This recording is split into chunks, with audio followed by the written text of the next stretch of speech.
Ka Real Madrid kadai ka wega klub ka ba omla bandrung direct siya ka raw 16 haka Champion League menta usnem. Warla ka Real Madrid ka ba day tang makahi ka klub ka bala yokur bunsintam haka Champion League kata ka bala yokur hadu kat sansin.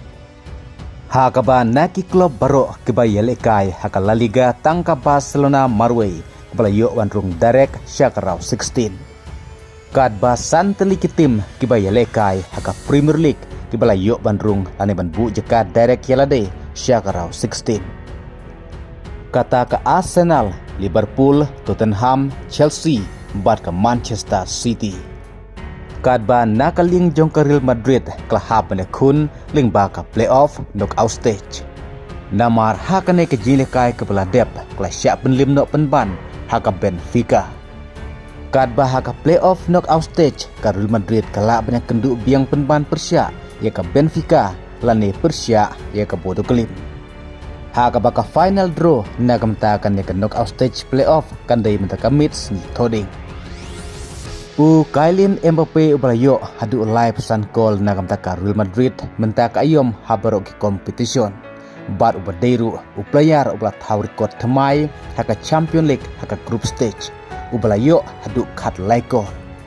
Kata ubala penlim ya ka record jong Ronaldo ubalayo kat weko. Kata tang ka group stage. Kad bah ki jinika haka si ayom haka Champion League Ronaldo ubalayo kat new call haka ayom arajar kat lai. Kylian Mbappe mentapat ulayo kat laiko. Kata kamur udun kam hadu san call pan penlim ya ka record jong Ronaldo.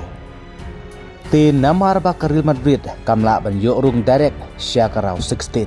Menta ka donlat ban lekay sakaway ka game kataling ba ka playoff knockout stage. Bat no kanya kendu tingin sepej hadu lasay kasngi. Kum taru hangni sa si game yo tam ban lekay Kylian Mbappe na kamta ka Real Madrid. Pa yo lese lada undang peteng ban tap call un sedang jan kalinti ban poy lane banerkat bat Ronaldo. Kum taru ke jingkren jo Kylian Mbappe na kamtaka Real Madrid hadin bakla duno bandrung direct siya ka raw 16 haka Champion League kum balale daka Barcelona. Kylian Mbappe ula keren ya gini kentin kum ke jing ay mensim ya ke Real Madrid pat kum juru ya barok kirang lekai. Daka ba ula ong ba bunsin ke tim jongi kampoy direct siya ka raw 16. Henry watla kataru bunsin hi ni job siya ka champion. Gipoy siya katong. Kata kamut ke jingkren jong Kylian Mbappe kadai bawar lada ka Real Madrid kami urung direct siya ka raw 16 kahaban kunang baka playoff kadba haka bakut hi ka champion ka ladu kandai ka Real Madrid haka Champion League. Ti tungin sepe hadu la Simon step lahato haka playoff knockout stage ka Real Madrid kan dia kendu biang Persia ka Benfica lane kan dia kendu Persia ya ka Bodo Glimt.